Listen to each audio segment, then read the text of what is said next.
Welcome back to the Sports Desk, your source for all things JMU sports. This is Colby Reece. JMU football concluded its historic season on December 23rd, losing to Air Force in the Lockheed Martin Armed Forces Bowl 31-21. Since the bowl game, many players have transferred, and new head coach Bob Chesney is putting in work to prepare for next season, the recruitment, and also utilizing the portal. Chesney also announced his full coaching staff for next season. With a lot to catch up on, I am now joined by Reece sports editor Kaiden to give her final thoughts on what was a wild season for the Dukes. Thank you for joining me, Kaiden. Thank you for having me, Colby. 11-2 record overall, but just so much craziness, honestly, that happened this season. How do you sum up kind of what the season was for the football team? I mean, as you said, wild, chaotic. I don't think any of us could have predicted all of this to happen, you know. The team starts 10-0, week 2, coming back from an 11-point deficit against UVA. You know, the 10-0 start, and then having college game day here for App State, the third time they've been in Harrisonburg.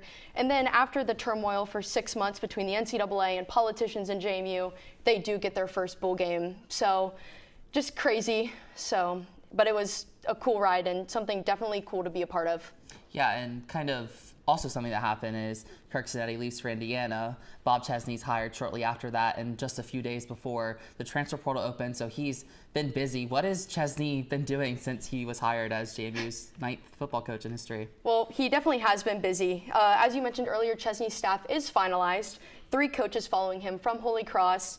Dean Kennedy is the offensive coordinator and the quarterback's coach. Drew Cannon is the special teams coordinator and the tight ends coach. And Anthony DiMichele is the safeties coach and recruiting coordinator for the Dukes. Also, Chesney's keeping on staff associate head coach for the offense and offensive line coach Damian Wroblewski, who was the associate head coach for the Dukes bowl game, and Eddie Whitley Jr., both previously on Cignetti's staff.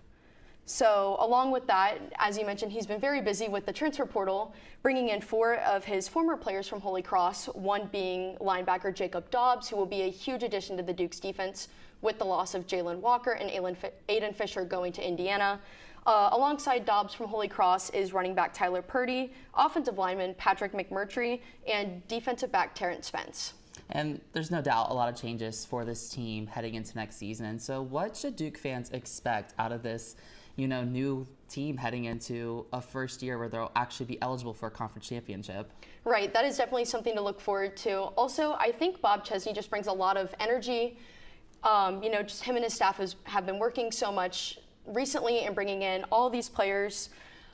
I think we're going to see a lot of changes in the roster, but with that, a lot of energy and just excitement overall within the program, especially now that they are officially bowl eligible and past that 2-year transition. Well, thank you so much for joining me, Kaiden. It was an honor working with you and Jackson throughout this football season that, can't believe it's over, but spring football will be here before we know it.